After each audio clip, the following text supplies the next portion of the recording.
Hello everybody. So I thought I would do another video review from Muhammad Ali, the Muslim Lantern. This is another video from his non-Muslim live streams, the ones that he deletes at the end and then uploads selected segments. Apologies in advance for the quality of the audio, as it was slowed down from a recording. That's How are you, Andy? Good? Hi, yes, I'm very good. Why the God that seems to require or demand this kind of worship and punish us if we don't worship, if we don't believe in him enough, this seems to me like a tyrant God. And I'm wondering, why don't you feel like this is a tyrant God? To me, it seems like a God who demands and punishes us if we don't believe enough. He seems tyrannical. He seems like a God who sort of it just seems tyrannical. And I'm curious why you don't feel the same way. Sure, I don't feel the same way. I don't feel the need to justify anything.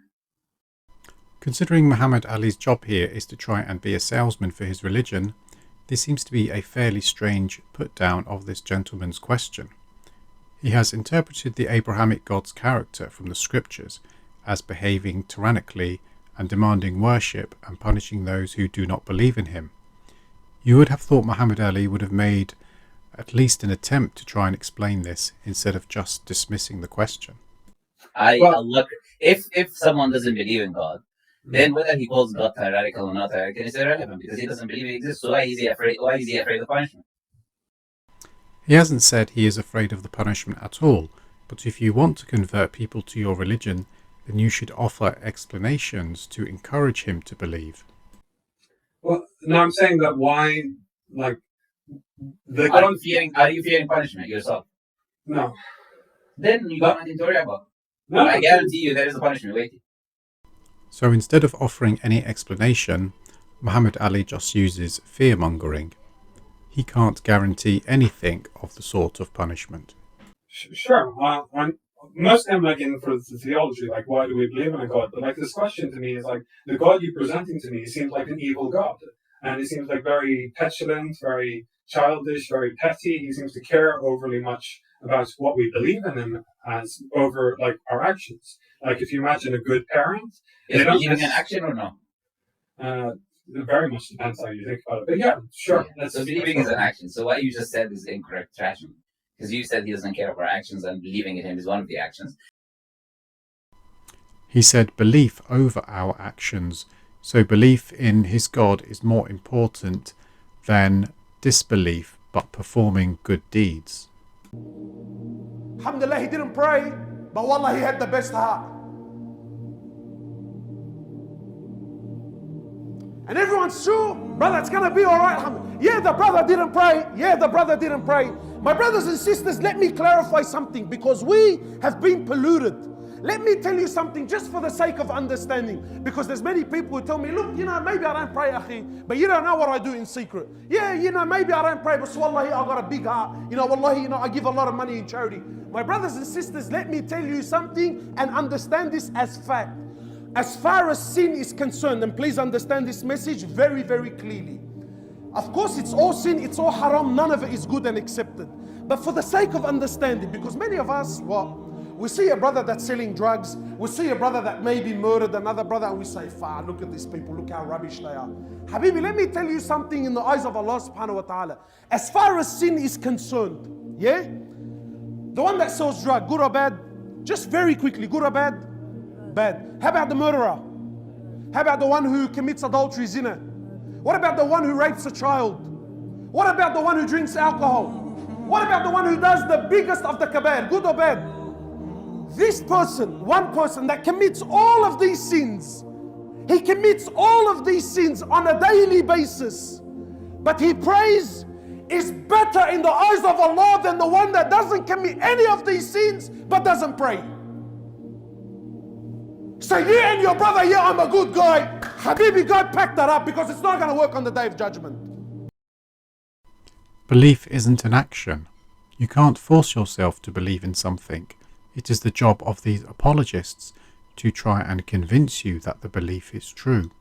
And the consequences of not believing in him is doing everything else wrong, because your desires becomes your God. You do whatever you want to do in your day-to-day life. You become the moral source of what you should and what you shouldn't do. Like for you, you're a prime example. What is right and wrong? Can you tell me? What is right or wrong can be best determined by measuring well-being as the outcome. That leads to better consequences than a religious definition where the scriptures are used as the basis of morality. Please watch my other videos on morality. So it's a curious problem. It's a big problem. Yeah, whatever you think. So how do you behave in your life? How have you been behaving? You're doing what you like, right? To a certain extent, yeah. Yeah, you're just proving my point. He said to a certain extent, so he does what he wants most of the time, but he understands there are limits to what he does, which come in the form of laws designed to maximize everyone's liberty and well-being. The right to freedom needs to be balanced against the right of others' freedom. So the minute you disbelieve in a creator, you become your own God. And the consequence of disbelieving in a creator will influence everything else to do with your life. Pretend that this is a simple thing. It is no way a simple thing. So it has an influence on everything you will behave, how you will behave in the rest of your life, whether you believe in a creator or you don't believe in a creator. So it is literally why you exist on here. That's why it's a test on the slide. Because when you don't believe in a creator, you will act in a specific way. And when you believe in a creator, you'll act in a different way. You can replace creator with any other autocratic system. You could take dictators and say the moment you don't live under a dictator, then you will live under your own desires. Why is that a bad thing? Well, I don't think that's true. I don't think people generally do bad things regardless of what. Do you pork? I do, yes. Do you drink alcohol? I do. Sometimes not too much. Do you fornicate? As much as possible. Okay, so you just proving my point. Your actions. Well, why are these immoral? Your actions are the opposite of mine. So you just said you don't believe, not believing in God will have an influence on your actions, and you're just telling me how they're having an influence on your actions. He didn't say anything like that. He didn't say not believing in God wouldn't have an influence on his actions. He asked about the behavior characteristics of the Abrahamic God. That was his question, and Muhammad Ali has dodged it because he can't answer. Muhammad Ali also didn't answer Andy's questions as to why his actions were immoral. Me believing in God is having an influence on how I behave. And you not believing in God is also having an influence on how you behave. Now, I don't need to convince you that they're morally immoral, because by definition, you need to tell me the source of morality, whether you believe in objective or not. You don't believe in God to begin with, so you'll have to come back whether there is a God or there isn't a God. The reason we say these are immoral, because what determines morally right and wrong is God. Muhammad Ali's basis for morality is the divine command theory. This is no different to saying that what a dictator says is moral, is moral. So by extension, if God said those things are wrong, they become objectively wrong, because God is the one who determines what is objectively right and objectively wrong. But again, my point still stands. If you don't believe in a creator, it's not as simple as just I don't believe in a creator. No. It is that the rest of your life would be a consequence. Accountability, things that you will do will all be related to whether you believe in God or not. That's why the biggest casualties of human history are by atheists, people who don't believe in God, people who have no sense of objective morality, therefore they become their own God.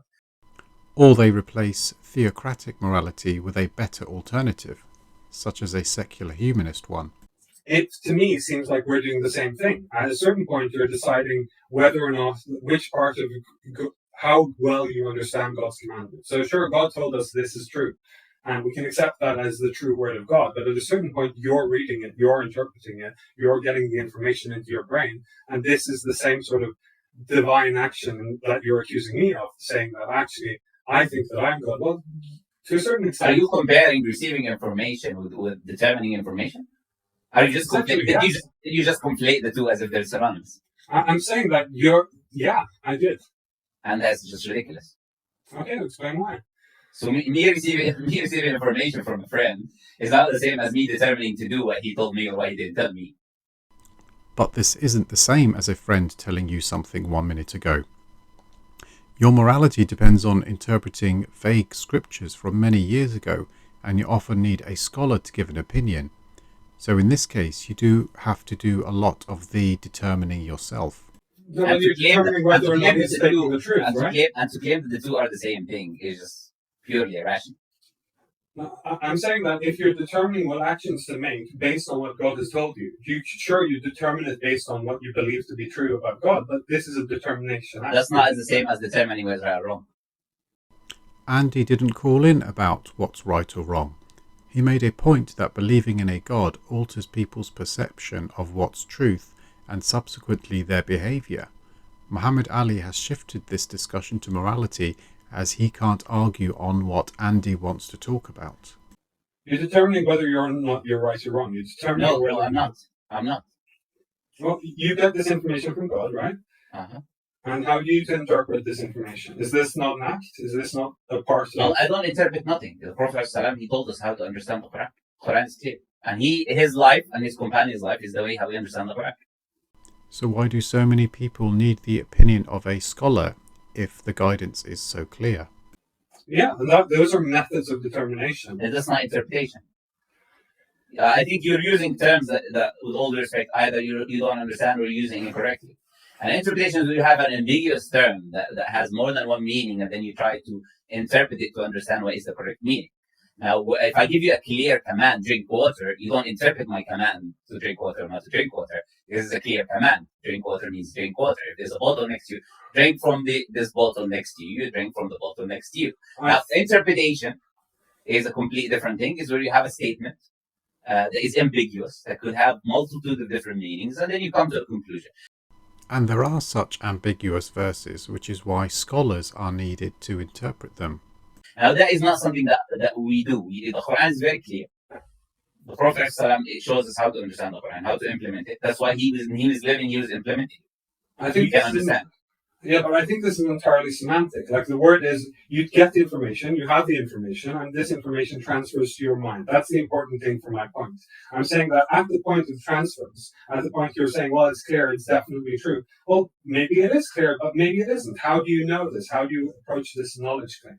Well, I'm not hyper-skeptic like you. I trust my experience. Whether the guidance is clear or not does not automatically mean that it's true or not. Muhammad Ali said he's not hyper-skeptic. He will believe whatever his religion tells him to. However, I'm sure he would be hyper-skeptic with anything which contradicts his religion. I don't doubt my experience because I have no reason to doubt it. You guys do it the opposite way around. You start doubting something without a reason, and you become crazy. You don't even know whether you exist or the universe exists. And we I know you do that. I know. Yeah, you're right, 100%. I know, and we don't do that. It's so simple. Like I'm smart enough to know that I have no reason to doubt my personal experience. It's been consistent since I was born. It's been repetitive, and it seems to be real. I've got no reason to doubt it. You have to give me a reason to doubt it to start with. Well, and you cannot say because it could be something else. That's not a reason. That's a hypothetical scenario. In other words, Muhammad Ali is using presuppositional apologetics where his belief takes precedence, and rather than providing evidence for his belief, he invites others to show him why he's wrong. I base things based on evidence. If there is convincing evidence for something, then I would consider that possibility. If there isn't, then I don't care. Yeah, well, to flip that around, what is then the evidence for God? What is the proof that it doesn't work for any of the other religions? What is the proof? You said we went a circle, we came back. You said you want to do that. You don't want to do a theological discussion. And then you went. And then I want theology. Sorry, I'll tell you my best evidence for the existence of God. Mm-hmm. My best evidence for the existence of God is I don't need to prove the existence of God because it's part of human nature innately with us. There are multiple studies that show that, like Justin Barrett's study. A bunch of atheists who conducted a study in Oxford University came to the conclusion. Dr. Oliver Petrovich, he did the same thing on Japanese children. Here is the Oxford article that he mentioned. I will link it in the description. It showed that people across many cultures believed in an afterlife. In children especially, they find it easier to believe in some superhuman properties rather than understand human limitations. This predisposes them to believe in supernatural entities. Even if there is an innate disposition to believe in God, that doesn't mean that there is a God or that it is referring to the God of your religion. So why do I need to prove something which is innately a part of my human nature? Just like there are I believe the belief on God is an axiomatic thing that you're born with, just like the rationality is an axiomatic thing that you're born with. Just like knowing causality is a real thing, is an axiomatic thing that you're born with. Just like intuitively knowing that you're choosing is an axiomatic thing that you're born with. I don't need to prove anything to anyone. Well, I don't bother to try.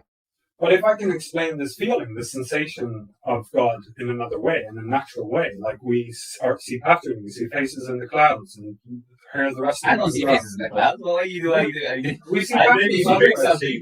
something. Well, children do that. You're talking about children. Things No, that these children are studies innate, don't prove what you said. Seeing faces in the cloud is a form of pareidolia. This is a very common thing. Well, I mean, what I'm saying is that children believe loads of crazy things for absolutely no reason. And no, They there's believe no that they universal. anthropomorphize a lot of nature for no reason. No. Every universe. This is something which is a fact. Every universal belief that we're born with as human beings, as children, is true. For example, I'll give you already an example. Universal belief. That means all children are born with that belief. You say some children have crazy stories. That's irrelevant. I'm talking about everyone being born with something. So when you have children from 20 different countries, like the study showed, from 20 different backgrounds, being all saying the same thing, essentially, it's an innate thing within human beings. So, for example, we have an innate thing of knowing causality, cause and effect. That's why you always see children saying, where did this come from? Why, when, where did it come from? Who did this, who did that? And there are multiple studies as well on causality. Like, for example, you put objects on a table, then you remove the table without the objects, and the Well, that explains the phenomenon. step by step. I'm trying to make a point, right? So this causal belief, cause and effect, is an intuitive thing that is within human beings, and this is true. Another thing that human beings have is they have a sense of even justice that we're born with, equality in a way to say. If you have two babies and you give a baby one cookie, you don't give it to the other baby will get upset and will start crying. So if you admit that there is an innate sense of fairness, then that is a source of objective morality, so no God is needed. Because it recognizes a sense of injustice that is innately put by the creator. This is the claim I'm making. Well, why by the creator? I'm coming to that. Yes. By the creator, then that baby is also another intuitive thing that we exist. It's an axiomatic thing. It's an intuitive knowledge within every human being that he exists. He's aware of his own self, and there are surroundings around him. So I'm making the claim that all of these are intuitive beliefs, are universal, and all of them are true. And one of them is the belief of God, because it's also an intuitive, universal belief that everyone has. But one of the things you described here, this causal belief, is the same. This is just the same as explains why we believe in God, because we see connections in everything.